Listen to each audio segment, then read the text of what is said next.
അപ്പോൾ നമ്മുടെ കാലിൻ്റെ, അതായത് മുട്ടിന് താഴത്ത് കാലിൻ്റെ തൊലിക്കടിയിൽ വരുന്ന സിരകൾക്ക് വരുന്ന പ്രശ്നങ്ങൾ കൊണ്ടാണ് എന്ത് സംഭവിക്കുന്നത്, വെരിക്കോസ് വെയിൻ ഉണ്ടാവുന്നത്. കുറേ സമയം നിന്ന് ജോലി ചെയ്യുന്ന ആളുകളിലാണ്. നിന്ന് ജോലി ചെയ്യുന്ന സമയത്ത് നമ്മൾ കൂടുതലായിട്ട് ഒരു സ്ട്രെയിന് കാലിന് കൊടുക്കുന്നു. ഇതുമൂലം വാൽവുകൾക്ക് തകരാറ് സംഭവിക്കുന്നു. മറ്റൊരു കാരണം നോക്കുകയാണെങ്കിൽ ഹോർമോണിൽ ഉണ്ടാകുന്ന വ്യത്യാസങ്ങൾ. സ്ത്രീകളെ നോക്കുകയാണെങ്കിൽ ഞാൻ പറഞ്ഞു, ഡെലിവറി സമയത്തോ അല്ലെങ്കിൽ ആർത്തവവിരാമത്തിന് ശേഷം അവർക്ക് വരുന്നൊരു ഹോർമോണൽ ചേഞ്ച് കാരണം ഇങ്ങനെ വെരിക്കോസിറ്റി വരാം. പിന്നെ ആയുർവേദത്തിൽ കുറച്ച് അഡ്വാൻസ്ഡ് ആയിട്ട് അല്ലെങ്കിൽ നെക്സ്റ്റ് സ്റ്റേജിലൊക്കെ നമ്മൾ സിരാവേദം പോലുള്ള ട്രീറ്റ്മെൻറ്റ്, അതായത് നീഡിൽ ഉപയോഗിച്ച് നമ്മൾ ആ ഒരു ഭാഗത്ത് പങ്ക്ചർ ചെയ്തിട്ട് ചീത്ത രക്തങ്ങളൊക്കെ ഒഴിവാക്കി ദൂഷിച്ച രക്തങ്ങളൊക്കെ ഒഴിവാക്കുന്ന ട്രീറ്റ്മെൻറ്റ് ഉണ്ട്. നമസ്കാരം, ഞാൻ ഡോക്ടർ ഭാഗ്യ, QNB ഹെൽത്ത് കെയറിലെ ആയുർവേദ ഫിസിഷ്യനാണ്. പിന്നെ ഞാൻ നിങ്ങളുമായിട്ട് ഡിസ്കസ് ചെയ്യാൻ വന്നിരിക്കുന്ന ടോപ്പിക്ക് വെരിക്കോസ് വെയിനെ കുറിച്ചിട്ടാണ്. ഒരുപാട് ആളുകളിൽ ബുദ്ധിമുട്ടും പ്രശ്നങ്ങളൊക്കെ ഉണ്ടാക്കുന്ന ഒരു അസുഖമാണ് വെരിക്കോസ് വെയിൻ. അപ്പം എന്തൊക്കെ കാരണങ്ങൾ കൊണ്ടാണ് വെരിക്കോസ് വെയിൻ വരുന്നത്, അതുപോലെ തന്നെ നമ്മൾ ഭക്ഷണത്തിൽ എന്തൊക്കെ കാര്യങ്ങൾ ഇൻക്ലൂഡ് ചെയ്താലാണ് നമുക്ക് അതുമൂലം ഉണ്ടാകുന്ന ബുദ്ധിമുട്ടുകൾ കുറയ്ക്കാൻ പറ്റുന്നത് എന്നതിനെ കുറിച്ചൊക്കെ നോക്കാം. അപ്പോൾ വെരിക്കോസ് വെയിനെ കുറിച്ച് നോക്കുന്നതിന് മുൻപ് നമുക്കറിയാം, നമ്മുടെ ശരീരത്തിൽ ഹൃദയത്തിൽ നിന്നും ശരീരത്തിൻ്റെ പല ഭാഗങ്ങളിലോട്ടും രക്തം, അതായത് ശുദ്ധരക്തം പോകുന്നുണ്ട്. ഇത് ധമനികൾ വഴിയാണ്. അതുപോലെ തന്നെ ശരീരത്തിൻ്റെ പല ഭാഗത്തു നിന്നും അശുദ്ധ രക്തം നമ്മുടെ ഹൃദയത്തിലോട്ട് വരുന്നത് സിരകൾ വഴിയാണ്. അപ്പോൾ നമ്മുടെ കാലിൻ്റെ, അതായത് മുട്ടിന് താഴത്ത് കാലിൻ്റെ തൊലിക്കടിയിൽ വരുന്ന സിരകൾക്ക് വരുന്ന പ്രശ്നങ്ങൾ കൊണ്ടാണ് എന്ത് സംഭവിക്കുന്നത്, വെരിക്കോസ് വെയിൻ ഉണ്ടാവുന്നത്. അപ്പം ഈ സിരകൾ എന്ന് പറയുന്നത് തൊലിക്ക് അടിയിലായിട്ട് കാണുന്ന സിരകളുണ്ട്. അതിനെ നമ്മൾ സൂപ്പർഫിഷ്യൽ വെയിൻ എന്നാണ് പറയുന്നത്. അതുപോലെ തന്നെ മസിൽസിൻ്റെ അടിയിലായിട്ട് കാണുന്ന സിരകളെ നമ്മൾ ഡീപ്പ് വെയിൻസ് എന്നാണ് പറയുന്നത്. അപ്പോൾ സൂപ്പർഫിഷ്യൽ വെയിൻ എന്ന് പറയുമ്പോൾ കുറച്ച് മുകളിലായിട്ട് നേരെ തൊലിക്കടിയിൽ. ഈ സൂപ്പർഫിഷ്യൽ വെയിനിൽ ഉണ്ടാവുന്ന ഈ സിരകൾക്ക് ഉണ്ടാവുന്ന വാൽവുകൾക്ക് ഉണ്ടാവുന്ന പ്രശ്നം കൊണ്ടാണ് ഇങ്ങനെ വെരിക്കോസ് വെയിൻ വരുന്നത്. അത് ചിലപ്പം പൂർണ്ണമായിട്ടുള്ള അപാകതകളാവാം, അല്ലെങ്കിൽ ഭാഗികമായിട്ടുള്ള അപാകതകളൊക്കെ ആവാം. അപ്പം ഇങ്ങനെ സിരകൾ തടിച്ച് വീർത്ത് വരിക, ചില ആളുകളിൽ തടിച്ച് വീർത്ത് വളഞ്ഞു പൊളഞ്ഞു വരുന്ന ഒരു കണ്ടീഷനൊക്കെ നമ്മൾ കാണാറുണ്ട്. ഇതിനാണ് വെരിക്കോസിറ്റി എന്ന് പറയുന്നത്. എന്നാൽ എല്ലാവരിലും ഇങ്ങനെ ഞരമ്പ് അല്ലെങ്കിൽ സിരകൾ പുറത്തോട്ട് തടിച്ച് വീർത്ത് കാണണമെന്നില്ല. അതിനുള്ളൊരു കാരണം എന്ന് പറയുന്നത്, മെയിനായിട്ടും വെരിക്കോസിറ്റി രണ്ട് രീതിയിൽ വരാം. ഒന്ന് നമ്മുടെ തൊലിക്കുള്ളിലൊക്കെ ആയിട്ട് വരുന്നത്, മറ്റൊന്ന് തൊലിക്ക് പുറത്ത് വരുന്നത്. അപ്പോൾ പുറത്ത് വരുന്നത് കുറച്ചും കൂടി ബൾജായിട്ട് പുറത്തോട്ട് കാണുന്നുണ്ട്. അതിനെ നമ്മൾ എക്സ്റ്റേണൽ വെരിക്കോസിറ്റി എന്നാണ് പറയുന്നത്. മറ്റതിനെ നമ്മൾ ഇൻറ്റേർണൽ വെരിക്കോസിറ്റി എന്നാണ് പറയുന്നത്. അപ്പോൾ ഇതിൻ്റെ ഒരു ലക്ഷണങ്ങളൊക്കെ നോക്കുന്ന സമയത്ത് നമുക്കതിനെ ഗ്രേഡായിട്ട് പറയാം. ഗ്രേഡായിട്ട് പറയുന്ന സമയത്ത് ഒരു ഫസ്റ്റ് ഗ്രേഡ് 1 എന്ന് പറയുന്ന സമയത്ത് കൂടുതലായിട്ടും ആളുകൾ ഒരു സ്പൈഡർ വെബ്, അതായത് ഒരു ചിലന്തി വല പോലെ ഈ വെരിക്കോസിറ്റി കാണാം. അത് ചിലപ്പോൾ നമ്മുടെ കാലിൻ്റെ തുടയ്ക്ക് ബാക്ക് സൈഡിലായിട്ട് വരാം, അല്ലെങ്കിൽ ആ മുട്ടിൻ്റെ ബാക്ക് സൈഡിലോട്ടായിട്ട് വരാം, അല്ലെങ്കിൽ കണങ്കാലിൻ്റെ ഭാഗത്തൊക്കെ ചെറിയ രീതിയിൽ ചിലന്തി വല കാണപ്പെടാം. അതാണ് ഒരു ഫസ്റ്റ് ഗ്രേഡ് പറയുന്നത്. സെക്കൻഡ് ഗ്രേഡ് നോക്കുന്ന സമയത്ത് ഈ വെയിനുകൾ, സിരകൾ കുറച്ചും കൂടി ഒന്ന് തടിച്ചു വരും. കൂടുതലായിട്ട് മുട്ടിൻ്റെ താഴത്തൊക്കെ ആയിരിക്കും ആളുകൾ തടിച്ചു വരുന്നത് കാണുന്നത്. കാലിൻ്റെ എല്ലാ ഭാഗത്തും വരും, അതായത് തൊടയുടെ ഭാഗങ്ങളിലൊക്കെ ചില ആളുകളിൽ കണ്ടുവരാറുണ്ട്. ഒരു ഗ്രേഡ് 3 എന്ന് പറയുന്ന സമയത്ത് കൂടുതലായിട്ടും നീര് വരുന്നതാണ്. അതായത് ഈ കണങ്കാലിൻ്റെ ഭാഗത്തൊക്കെ ആളുകളിൽ നീര് വരിക.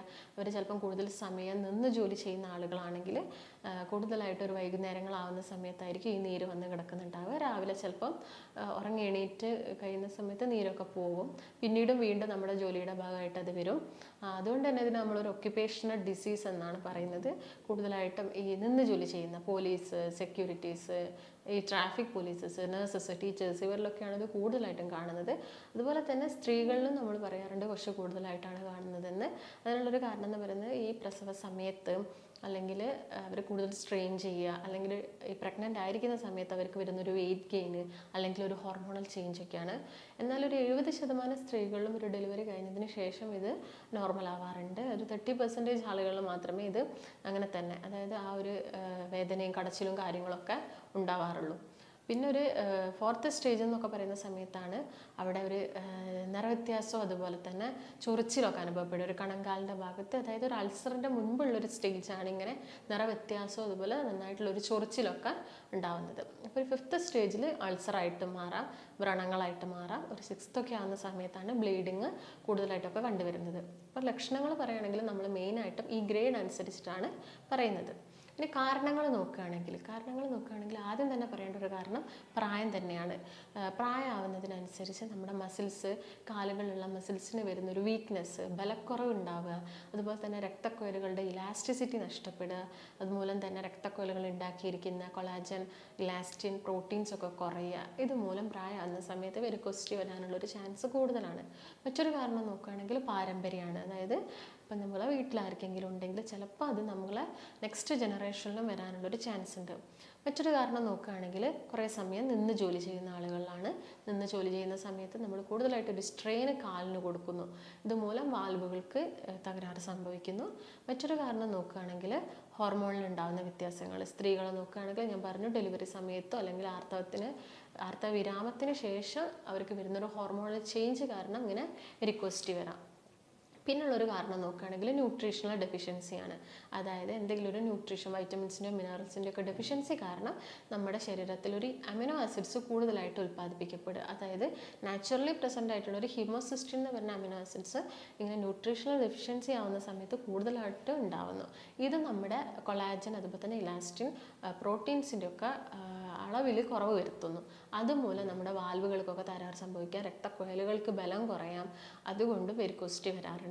മറ്റൊരു കാരണം നോക്കുകയാണെങ്കിൽ നിങ്ങളിപ്പം കൂടുതലായിട്ടും വെയിറ്റൊക്കെ പൊക്കുന്ന ആളുകളാണെങ്കിൽ, അതായത് ഇപ്പോൾ ജിമ്മിലൊക്കെ പോകുന്ന ആളുകളാണെങ്കിൽ അവർ നന്നായിട്ട് വെയിറ്റ് പൊക്കും.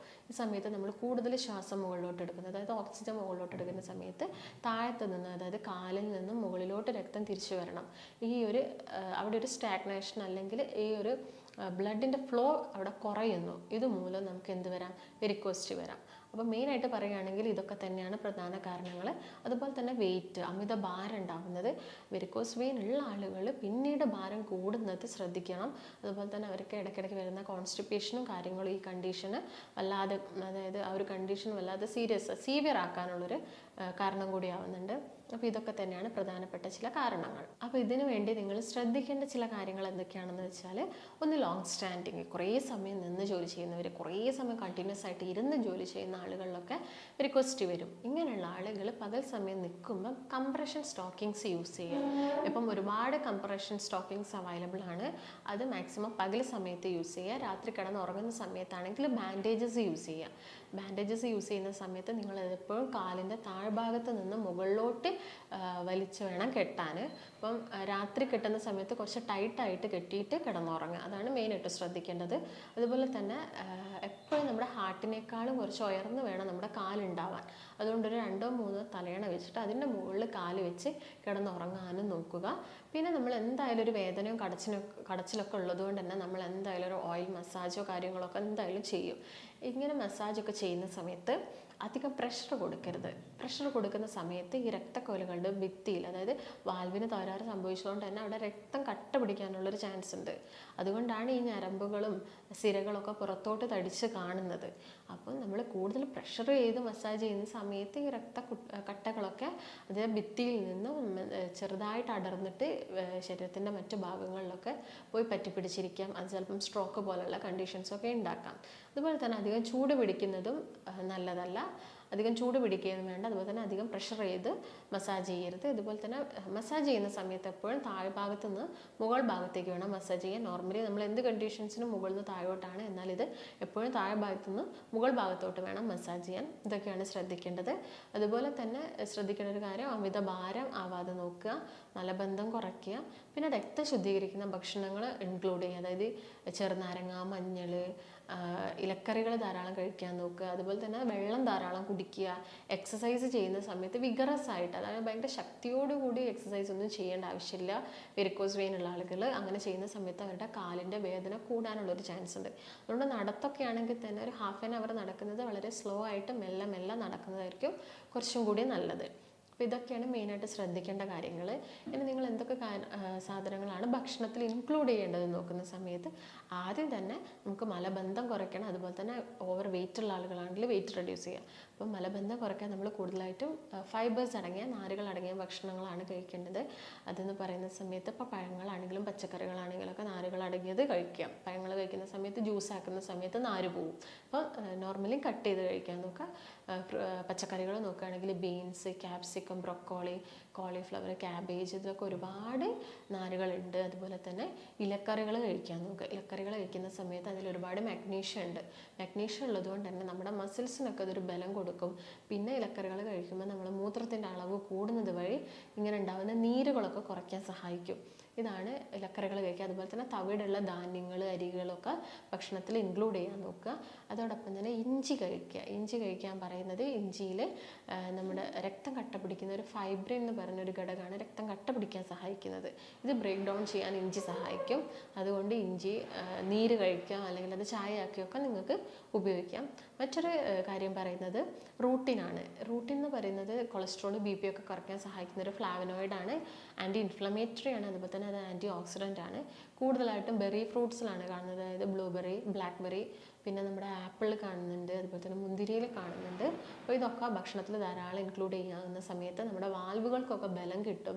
രക്തം കട്ട പിടിക്കുന്നത് നമുക്കറിയാം. വെരിക്കോസിറ്റി ആളുകളിൽ കാലിൻ്റെ ഭാഗത്തൊക്കെ രക്തത്തിൻ്റെ ഫ്ലോ വളരെ കുറവായിരിക്കും. അപ്പോൾ അത് പ്രിവെൻറ്റ് ചെയ്യാനും ഈ റൂട്ടിൻ സഹായിക്കും. അതുപോലെ തന്നെ നമ്മുടെ വെയിൻ്റെ ആരോഗ്യത്തിന് നല്ലതാണ് ബീട്രൂട്ട്. നമുക്കറിയാം ബീട്രൂട്ട് രക്തം കൂട്ടാനൊക്കെ സഹായിക്കുന്ന ഒരു പച്ചക്കറിയാണ്. അപ്പം ബീട്രൂട്ടിൽ ബീറ്റാസൈനിൻ എന്ന് പറഞ്ഞൊരു ഘടകമുണ്ട്. ഈ ഘടകം എന്താ ചെയ്യുന്നത്? നേരത്തെ ഞാൻ പറഞ്ഞ പോലെ തന്നെ നാച്ചുറലി നമ്മുടെ ശരീരത്തിൽ കാണുന്ന ഒരു അമിനോ ആസിഡ്സ് ആണ് എന്ത് പറയുന്നത്? ഹീമോസിസ്റ്റിൻ. ഇതിനെ കുറച്ചുകൊണ്ട് വരും. ഇത് കൂടിയാൽ നമ്മുടെ രക്തക്കുഴലുകൾക്കൊക്കെ ഇത് ബാധിക്കും. അതുകൊണ്ട് ഇത് കുറയ്ക്കാൻ സഹായിക്കുന്നതാണ് എന്ത്? ബീട്രൂട്ട്. അതുപോലെ തന്നെ വൈറ്റമിൻ സി റിച്ച് ആയിട്ടുള്ള ഫ്രൂട്ട്സുകൾ, അതായത് സിട്രസ് ഫ്രൂട്ട്സുകൾ, മുസമ്പി, ഓറഞ്ച്, ചെറുനാരങ്ങ, ഇതൊക്കെ ധാരാളം കഴിക്കാൻ നോക്കുക. ഇതൊക്കെ നമ്മുടെ രക്തക്കുഴലിൻ്റെ ബലം കൂട്ടാനും അതുപോലെ തന്നെ രക്തം കട്ട പിടിക്കുന്നതൊക്കെ കുറയ്ക്കാനൊക്കെ സഹായിക്കും. അതുപോലെയാണ് വൈറ്റമിൻ ഇ അടങ്ങിയിട്ടുള്ള അവക്കാഡോ അഥവാ ബട്ടർ ഫ്രൂട്ട്, വെണ്ണപ്പഴം എന്നൊക്കെ നമ്മൾ പറയും. അത് ബ്ലഡ് കട്ട പിടിക്കുന്നത് കുറയ്ക്കും. വൈറ്റമിൻ ഇ നമുക്കറിയാം ഒരു ബ്ലഡ് തിന്നറാണെന്ന് നമുക്കറിയാം. അതിന് ഹെൽപ്പ് ചെയ്യും. അതുപോലെ തന്നെ ശതാവരി നല്ലതാണ്. ശതാവരി എന്ന് പറയുന്ന സമയത്ത് ആസ്പരാഗസ് നമുക്കറിയാം, അതിൻ്റെ സ്പ്രൗട്ട്സ് ഒക്കെ ഇപ്പം അവൈലബിൾ ആയിട്ട് കിട്ടും. ഈ മുളകൾ അത് നമുക്ക് തോരനായിട്ട് അല്ലെങ്കിൽ കറിയൊക്കെ വെച്ചിട്ട് കഴിക്കാവുന്നതാണ്. അതുപോലെ തന്നെ ജീരകജലം, വെറും വയറ്റിൽ ജീരകജലം കുറയ്ക്കുന്നത് പെയിനൊക്കെ കുറയ്ക്കാൻ സഹായിക്കും. അതുപോലെ നിങ്ങൾക്ക് ഇങ്ങനെ നന്നായിട്ട് ബ്ലീഡിങ്, അൾസറൊക്കെ വന്നിട്ട് ബ്ലീഡിങ് ഉള്ള സമയത്ത് നമുക്ക് അവിടെ ഐസ് പാക്സും കാര്യങ്ങളൊക്കെ വെച്ച് കൊടുക്കാം. അതുപോലെ ഈ ചൊറിച്ചിലോ ബ്ലാക്കിഷ് ഡിസ്കളറേഷനൊക്കെ വരുന്ന ഭാഗത്ത് നമുക്ക് ചുക്ക്, ഇഞ്ചി ഉണങ്ങിയ ചുക്ക് പൊടിച്ചിട്ട് കുറച്ച് ചൂടുവെള്ളമൊക്കെ മിക്സ് ചെയ്തിട്ട് ആ ഭാഗത്ത് നമുക്ക് ഒരു പേസ്റ്റ് പോലെ അപ്ലൈ ഒക്കെ ചെയ്ത് കൊടുക്കാം. ഇതൊക്കെയാണ് നിങ്ങൾ ഭക്ഷണത്തിൽ ഇൻക്ലൂഡ് ചെയ്യേണ്ടത്. അതുപോലെ തന്നെ നമുക്ക് വീട്ടിൽ ചെയ്യാൻ പറ്റുന്ന ചില കാര്യങ്ങളോ ഇതൊക്കെയാണ്. അപ്പം ഭക്ഷണത്തിൽ നിന്ന് ഒഴിവാക്കേണ്ട കാര്യങ്ങൾ എന്ന് പറയുമ്പം എപ്പോഴും ഞാൻ പറയുന്ന പോലെ തന്നെ തവിട് ഇല്ലാത്ത അരി എന്ന് പറയുന്ന സമയത്ത് നമ്മൾ വൈറ്റ് റൈസ്, മൈദ അടങ്ങിയ ഭക്ഷണം, ബ്രെഡ്, ബിസ്ക്കറ്റ്സ് പോലുള്ള സാധനങ്ങളൊക്കെ ഒഴിവാക്കണം. പിന്നെ ഒഴിവാക്കുന്ന സമയത്ത് നമുക്ക് ഇൻസുലിൻ കുറയ്ക്കാനും പറ്റും. അതുപോലെ തന്നെ വെയിറ്റ് കുറയ്ക്കാൻ പറ്റും. പഴങ്ങളും പച്ചക്കറികളൊക്കെ കഴിക്കുന്ന സമയത്ത് അതിൽ കാലോറീസ് കുറവായതുകൊണ്ട് വെയിറ്റും കൂടില്ല. അതാണ് ശ്രദ്ധിക്കേണ്ടത്. അതുപോലെ തന്നെ ഉപ്പടങ്ങിയ ഭക്ഷണം കഴിക്കുന്ന സമയത്ത് എന്താണ് സംഭവിക്കുന്നത്? ശരീരത്തിൽ ജലാംശം കൂടുന്നു. ജലാംശം കൂടുന്ന സമയത്ത് സിരകളിലും ധമനികളിലൊക്കെ പ്രഷർ കൂടുന്നു. അതുകൊണ്ടാണ് BP കൂടുന്നത്. അതുപോലെ തന്നെ നമ്മൾ സിരകളിൽ പ്രഷർ കൂടുന്ന സമയത്ത് വെരിക്കോസിറ്റി വരുന്നു. അതുപോലെ ഷുഗർ അടങ്ങിയ പേസ്ട്രീസ്, കേക്ക്സ് കാര്യങ്ങളൊക്കെ കുറയ്ക്കുക. ഇൻസുലിൻ റെസിസ്റ്റൻസ് കുറയ്ക്കാൻ പറ്റും. അതുപോലെ തന്നെ ആൽക്കഹോൾ നമുക്കറിയാം രക്തദുഷ്ടി ഉണ്ടാക്കും. അങ്ങനെ രക്തദുഷ്ടി ഉണ്ടാക്കിയാൽ വെരിക്കോസിറ്റി വരും. അതുകൊണ്ട് ആൽക്കഹോൾ ഒഴിവാക്കാൻ നോക്കുക. അതുപോലെ തന്നെ ശ്രദ്ധിക്കേണ്ട രക്തദുഷ്ടി ഉണ്ടാക്കുന്ന ചില ഭക്ഷണങ്ങളാണ് ഉഴുന്നെന്ന് പറയുന്നത്.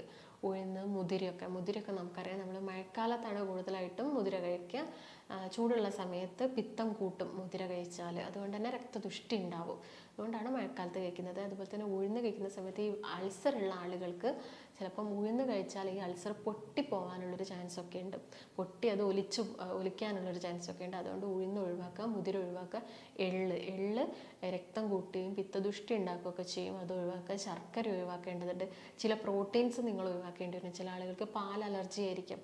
ഈ അൾസർ വരുന്ന ആളുകൾക്ക് പാല് ചിലപ്പം കംപ്ലീറ്റ് ആയിട്ട് അവർ ഒഴിവാക്കിയാൽ ചിലപ്പം ഈ അൾസർ കംപ്ലീറ്റ് ആയിട്ട് മാറും. അതുപോലെ തന്നെ തൈര് ഒഴിവാക്കേണ്ടതുണ്ട്. പുളിയുള്ള മോര് ഒഴിവാക്കണം. അപ്പം അൾസർ ഒന്നും ഇല്ലെങ്കിൽ നിങ്ങൾക്കിത് ആഴ്ചയിൽ ഒരു 1-2 തവണ തൈരൊക്കെ എടുക്കാം. അധികം പുളി ഇല്ലാത്ത തൈര് എടുക്കണം. അപ്പം ബാക്കിയുള്ള ദിവസങ്ങളിലൊക്കെ നിങ്ങളിത് ഒഴിവാക്കണം. ചിലപ്പോൾ ഇങ്ങനെ അൾസറുള്ള ആളുകൾ ചിലപ്പോൾ ചായ കുടിക്കുന്നത് വരെ ഒഴിവാക്കേണ്ടി വരും. കാരണം ആ ചെറിയൊരു എമൗണ്ട് പാൽ ചായയാണ് കുടിക്കുന്നതെങ്കിലും അതും അൾസർ ഉണ്ടാക്കും. അതുപോലെ തന്നെ നിങ്ങൾ ഈ ഷെൽ ഫിഷുകൾ മാക്സിമം ഒഴിവാക്കാൻ നോക്കുക. അതുപോലെ പകൽ സമയത്ത് കൂടുതൽ കിടന്നുറങ്ങുന്നുണ്ടെങ്കിൽ ആ ഒരു ശീലം ഒഴിവാക്കണം. കാരണം പകൽ സമയത്ത് ഉറങ്ങുന്ന സമയത്ത് ഈ വ്രണങ്ങൾ ഉണങ്ങാൻ കൂടുതൽ സമയമെടുക്കും. അതുകൊണ്ട് പകൽ സമയത്ത് കിടന്നുറങ്ങുന്നത് ഒഴിവാക്കുക. അപ്പോൾ ഇതൊക്കെ തന്നെയാണ് പ്രധാനമായിട്ട് ശ്രദ്ധിക്കേണ്ടത്.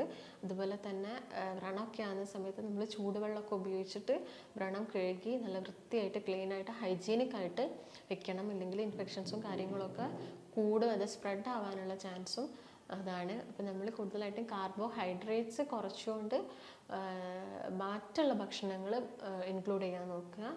കാരണം വെയിറ്റ് കൂടരുത്, പക്ഷേ മസിൽ ബൾക്ക് ഉണ്ടാവുകയും വേണം. നമുക്ക് മസിൽ ബൾക്ക് കുറഞ്ഞാൽ നമുക്ക് ആ ഒരു വീക്ക്നെസ്സും കാര്യങ്ങളൊക്കെ ഉണ്ടാവും.